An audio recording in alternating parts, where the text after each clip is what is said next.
e tem a esperança da vida eterna. O maior presente do homem é para que o homem tenha esperança depois da morte, sabendo que tudo aqui passa. Ele não olha mais para as tribulações presentes, nem para a crise momentânea, mas Abacuque vê a Cristo no versículo 18, está dizendo: todavia eu me alegrarei e exultarei no Deus da minha salvação, porque Ele me fará os meus pés como os das cervas e me fará andar sobre as minhas alturas. Em outras palavras, vai me fazer andar por cima e não por baixo. Eu gostaria de falar para você um pouco sobre o valor do remidor.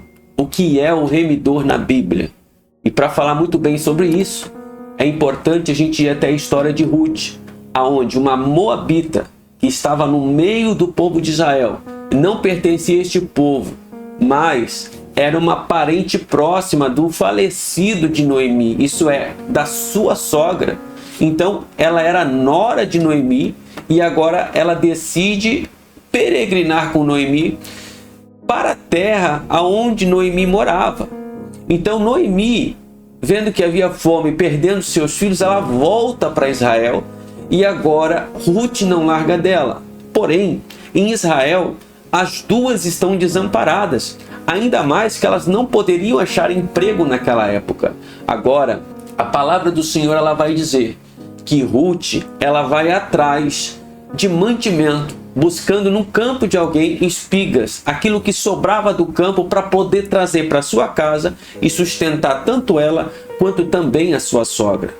Entenda, a palavra de Deus nos revela que Boaz, o dono daquele campo, homem poderoso, ele percebe o esforço de Ruth, então ele permite que se caiam mais espigas dos seus trabalhadores para que ela possa ter mais recurso e mais mantimento também para a sua casa.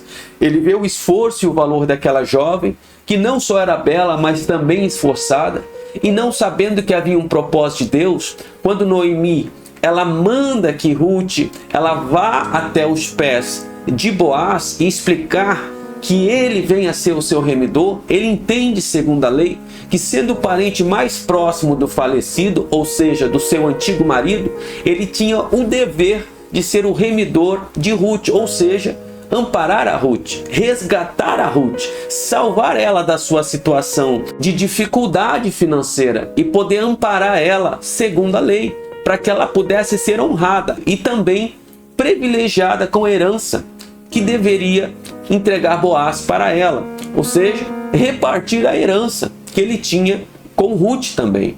Então tinha um parente mais próximo e ele vai com os anciãos e, segundo a lei, o parente mais próximo deveria ser o seu remidor. Esse parente mais próximo negando, não querendo dividir a sua herdade, a sua herança com Ruth. Então agora Boaz aceita o pedido de Ruth aos seus pés, quando ela pediu para que ele fosse o seu remidor. A palavra do Senhor nos diz que Ruth, ela passa agora a ser honrada como aquela que foi remida, resgatada, para que ela possa ser amparada por Boaz. Então Boaz aqui ele é uma figura do Cristo, daquele que havia de vir, de se manifestar, para poder remir Israel, isto é, remir o povo de Deus, alcançar o povo de Deus através da sua salvação. Ou seja, só ele pode suprir as necessidades da alma do homem, só ele pode suprir e poder nos dar aquilo que nós precisamos e aquilo que nós temos falta. Conforme o salmista falou, inspirado pelo Espírito Santo: o Senhor é o meu pastor e nada me faltará. Ele viu que Deus era Deus de suprimento. Deus é Deus provedor. Por isso que quando eu falo de necessidade, eu gosto de comparar Ruth, porque Ruth, na sua necessidade, ela confiou em Deus, dizendo: a partir de hoje o teu povo vai ser o meu povo, Noemi, e o teu Deus será o meu Deus. Ela creu verdadeiramente naquilo que ela havia aprendido de Moabe, e ela passou pela fé a alcançar a promessa através da fé, mesmo sendo estrangeira. Passou agora a ser honrada, participar da herança de Boaz, e não somente isso, não somente participar do povo, mas também ser descendente, fazer parte da genealogia de Jesus o Cristo, aquele que havia de vir, o Filho de Deus, para remir o mundo. Tamanha era a sua fé e a honra, o privilégio que Deus entregou na vida de uma moabita, que nem sequer fazia parte da descendência de Israel, mas pela fé alcançou. E através disso eu vejo que Deus ele pode remir a qualquer um que crê na sua palavra. Então, quando eu falo de remissão, eu estou falando necessariamente de resgate, de salvação, de suprimento de necessidades, de amparo em meio à escassez e à dificuldade. E também, quando eu estou falando de escassez, eu quero que você entenda que Abacuque 3,17, ele está vendo um momento de crise, de perca, de muita escassez. E ele está dizendo, ainda que a figueira não floresça, ainda que a videira não dê o seu fruto, e ainda que o produto da oliveira minta, que no campo não produza nada, e que desapareça as ovelhas, e não hajam vacas nos currais, no versículo 18 ele tem uma palavra de esperança, porque ele para de olhar para o físico, e começa a olhar para o espiritual. E aqui eu quero entrar com você. Quando ele para de olhar para o físico, ele está vendo a figura daquele que havia de se revelar, de se manifestar, sendo o remidor, o supridor de toda a necessidade da alma do homem. Então ele para de olhar com os olhos físicos e olha de forma diferente. Porque no versículo 17, ele vê o que está à sua volta. E na sua ótica, eu quero que você entenda comigo, ele dizendo, olha, ainda que a figueira não floresça, a palavra nos revela que a figueira não florescer, demonstra que está faltando o amadurecimento do fruto. Mas em Cantares, capítulo 2, versículo 12, ele é aquele que dá fim ao inverno, que cessa a chuva e faz chegar o tempo da primavera e faz florescer as flores e o tempo dos pássaros cantar, dos pombos cantar. A palavra de Deus diz que a primavera é sinal então de florescimento. Assim revela o amor do amado à sua amada no livro de Cantares, expressando aqui claramente também o amor de Deus para com a igreja, a noiva. E dessa forma, você entende que ele tira o tempo de escassez e traz o tempo da primavera, o tempo de florescer, de amadurecer. Ora, se a figueira não floresce, no versículo 17, quando Abacuque vê escassez, em Cristo ele vê o florescimento e o amadurecimento dos frutos. E se não há fruto na vide, então ele diz em João capítulo 15, eu sou a videira verdadeira e o meu pai é o lavrador. É ele quem traz o fruto do mundo, fruto de salvação, para que todo aquele que nele crê não pereça, mas receba a vida eterna. Se você entender isso, você continua o texto e ele está dizendo, ainda que o produto da oliveira minta, ora, ele também é a oliveira. E nós somos os ramos enxertados, e ele é a raiz dessa oliveira, e por causa dele nós somos fortalecidos e podemos dar frutos. Então, novamente, ele é a provisão em meio à escassez. Ele é a raiz da oliveira, ele é a videira, ele também é o florescimento dos frutos na primavera. Ele consegue trazer mantimento aos campos, é o Deus de provisão que tudo faz, tudo pode e tudo tem. Ele é o Deus que quem confia nele nada lhe faltará. E também ele é o Deus que é o bom pastor, dizendo, eu sou o bom pastor e o bom pastor dá a sua vida pelas ovelhas. E ele diz mais, aqueles que o Pai me trouxer, ninguém arrebatará da minha mão. Então, se no versículo 17 de Abacuque foram raptadas, desapareceram as ovelhas, aqui ele promete e garante a segurança e que ninguém vai poder tocar naquilo que pertence a ele, no seu rebanho, no que é dele, no que é propriedade particular do Senhor. Ninguém pode tocar. Também a palavra de Deus está nos dizendo, escute, que pode faltar as vacas nos currais, mas Deus está prometendo uma terra que mana leite e mel, para que você entenda que este é o Deus da provisão, o Deus que faz milagre, o Deus que faz florescer sobre a tua vida. Em meio à escassez você pode ter a certeza que Ele ainda dará a providência e que Deus não deixará nada faltar. E se falta renovo na alma, Deus tem renovo para o teu coração. Se falta renovo na sua vida, o Senhor fará tudo novo, de forma diferente, para que você seja restaurado espiritualmente e tenha esperança da vida eterna. O maior presente do homem é para que o homem tenha esperança depois da morte, sabendo que tudo aqui passa. Ele não olha mais para as tribulações presentes, nem para a crise momentânea, mas Abacuque vê a Cristo no versículo 18, está dizendo, Todavia eu me alegrarei e exultarei no Deus da minha salvação, porque Ele me fará os meus pés como os das cervas e me fará andar sobre as minhas alturas. Em outras palavras, vai me fazer andar por cima e não por baixo. Ele vai fazer de uma forma diferente, não pelo que eu vejo, mas pelo Deus que eu confio. Ele pode me dar provisão onde não tem, fazer manancial de águas vivas no meio do deserto.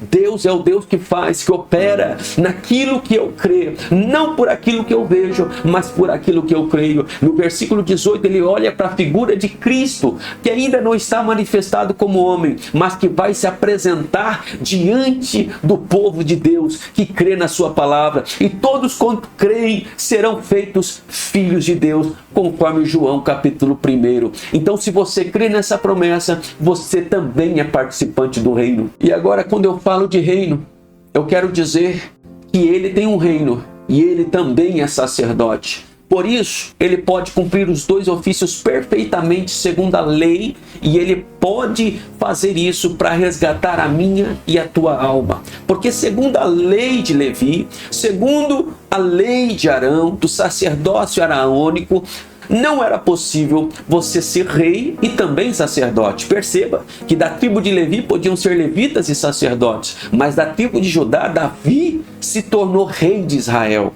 O que isso significa? Davi poderia cumprir o ofício do reino, mas quando ele precisava buscar diante do Senhor a resposta, ele tinha um sacerdote Abiatar, que ministrava ao Senhor, que estava ali apresentando o altar ao Senhor para buscar resposta diante de Deus para a vida do rei Davi. O que entende que não se pode misturar pela lei de Levi, que aqueles que eram de Judá também pudessem servir no altar. Mas entenda, Jesus era de Judá, então ele pode ser rei segundo a lei, mas não poderia ser sacerdote. Mas aqui está um mistério. Existe uma lei superior, anterior à lei de Arão, e esta lei é a lei segundo a ordem de Melquisedeque, um homem que foi rei de Salém, mas também sacerdote, cumprindo a palavra de Deus, em que a palavra nos anuncia que Melquisedeque, ele se faz semelhante a Deus, não tendo genealogia, não sabendo nem seus pais e não sabendo de onde veio, mostrando como alguém que é eterno. Não que Melquisedeque fosse eterno, mas representando a figura do Filho de Deus, que não tem princípio de dias e viria ao mundo sendo eterno. Por isso, não tendo pai nem mãe, Melquisedeque aqui, não apresentando na Bíblia sua descendência, representa essa figura eterna e essa lei superior, aonde Cristo pode ser sacerdote e pode ser rei. E como rei, Pilatos pergunta para ele: logo tu és rei? E Jesus assim responde: tu dizes, mas eu para isso vim a este mundo. Ele veio para manifestar o seu reino. Só que Pilatos não viu e quem sabe não creu. Herodes o invejou.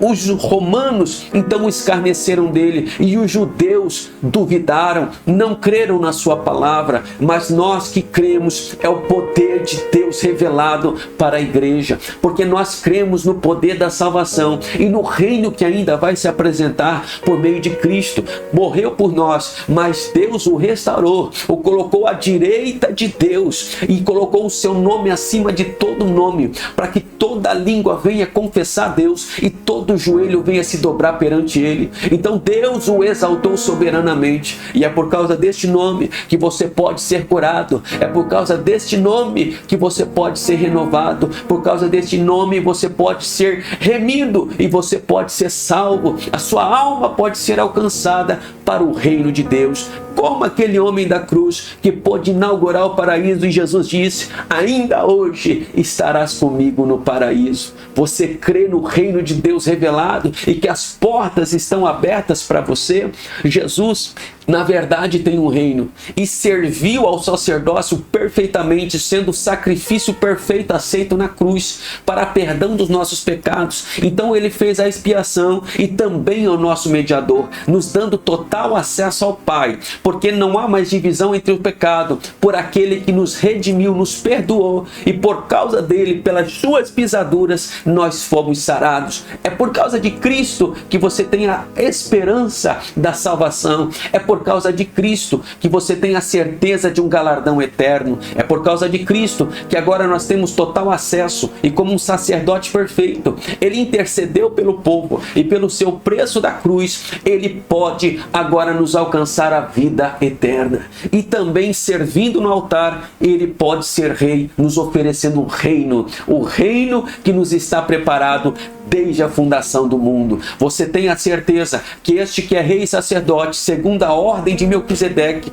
ele não pode falhar. Ele é um Deus que conhece e que tem o poder e o controle de todas as coisas. Está nas mãos de Deus a sua vida, e hoje você pode ter a esperança da tua salvação, porque o salmista, quando ele viu a glória do unigênito Filho de Deus, a revelação dele ascendendo ao trono, ele viu as portas eternas, e há uma voz exclamando no céu: levantai, ó portas eternas, vossas cabeças, levantai, porque entrará o Rei da Glória. Há uma outra voz exclamando, mas quem é este Rei da Glória? Então ecoa no céu inteiro, e eu posso ver a visão do salmista: o Senhor dos exércitos, ele é o Rei da Glória, ele é o Rei da Glória. Então se apresenta a ele para abrir os portais eternos que antes estavam fechados,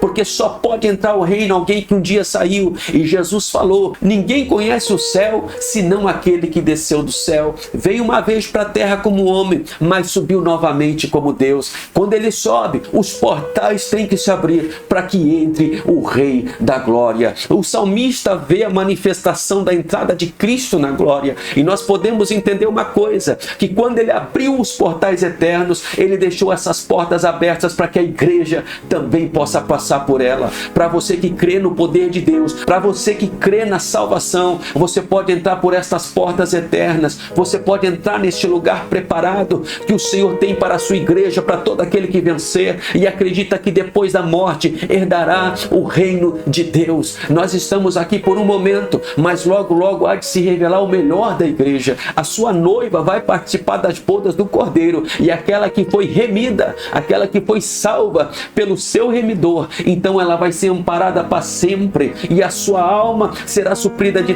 toda a necessidade, onde não haverá mais dor, nem pranto, nem tristeza, nem lágrimas, porque o Senhor cessará todo o choro. O teu remidor cuidará de ti para sempre. Nós temos essa esperança, a igreja tem essa esperança. Espero que você guarde esta palavra dentro do seu coração e possa ser renovado de dia em dia, levando a palavra de Deus na sua vida, buscando a cada dia dela e buscando em comunhão a presença de Deus na oração. Não pare, não desista. Você que pode, compartilhe com alguém essa mensagem, traga esperança para uma vida, e obrigado por você que assistiu até aqui. Deus te abençoe imensamente. Deus guarde, ilumine e abençoe todos os teus passos em nome de Jesus. Amém.